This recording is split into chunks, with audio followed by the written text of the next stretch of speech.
मैं नहीं चाहता वैभव की जंग हो, क्योंकि जंग में तो हमारे भाई मरेंगे, फौजी हैं, मैं भी फौजी हूं, मैं कभी नहीं चाहता जंग हो।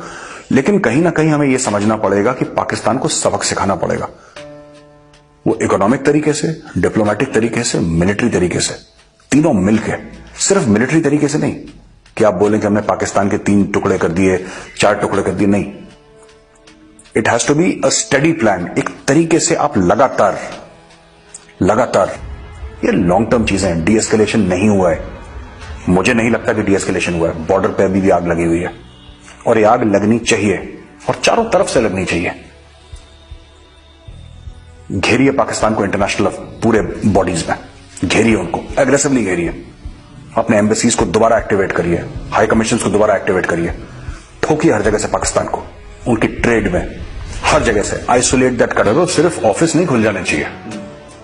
आपने जब टिबेटन्स को आप लाए थे यहां पे 50s में, तो उनकी पूरी गवर्नमेंट इन एग्जाइल बनी थी। आपको यह करना चाहिए कि जितने भी सिंधी हैं, बलोची हैं, पश्तून हैं, आप दिल्ली में जमीन देके सरकार पैसा खर्च करे। 10 फालतू जगह हम लोग पैसा खर्च करते हैं, ये तो अच्छा काम है।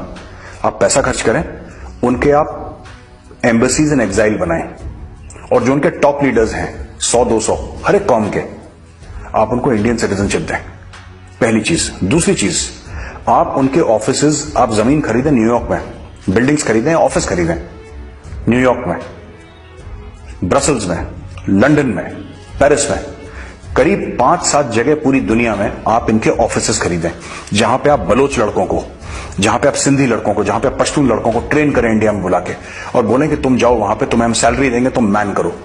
वहां से आप इंफॉर्मेशन वॉरफेयर करिए, आप वहां से लड़ाई लड़िए, आप, वो ज्यादा जरूरी है। You have to put money, और ये पैसा ज्यादा नहीं, मैंने आपको क्या बोला, ये 1-2 रफेल में हो जाएगा।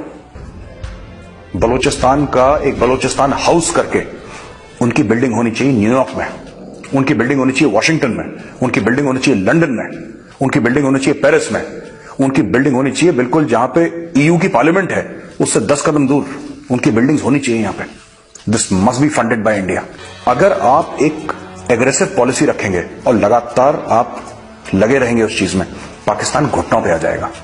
खोलिए एम्बेसीज आप 5-7 जगह पूरी दुनिया में, ऑस्ट्रेलिया में खोलिए एम्बेसी, क्या फर्क पड़ता है, खोलिए, साउथ अफ्रीका में खोलिए एम्बेसी, पूरे जगह इंफॉर्मेशन वॉरफेयर। इनको पैसा दीजिए और इनको बोल दीजिए कि आपका जो भी अटैच्ड है हमारे एम्बेसीज के साथ इनको अटैच कर दीजिए। एक बड़ी मुहिम चलानी होगी आपको हजारों करोड़ खर्च करने होंगे, लेकिन ये गारंटी है जिस दिन आपने कर दिया, 5 साल के अंदर पाकिस्तान का गला बैठ जाएगा। मैं लिख के दे रहा हूं आपको, पाकिस्तान का गला बैठ जाएगा, पाकिस्तान कुछ बोल नहीं पाएगा। ये लोग जो फालतू की बकवास करते हैं लंदन में कि कश्मीर डे सेलिब्रेशंस और यूएस में और लंदन में अपनी बसेस चलाते हैं, यही तो कर रहा है पाकिस्तान। इसके लिए पैसे चाहिए, हमारे पास पाकिस्तान से 100 गुना ज्यादा पैसे।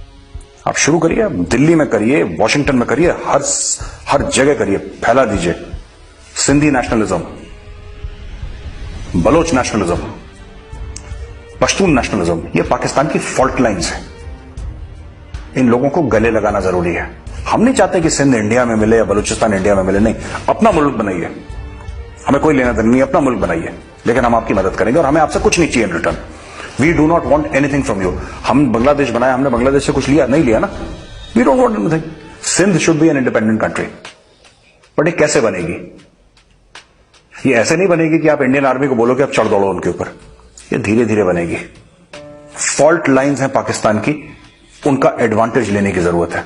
Let's take advantage of the fault lines of Pakistan. धीरे धीरे धीरे, हो सकता है 10-15 साल लगे, लेकिन हम कामयाब जरूर होंगे।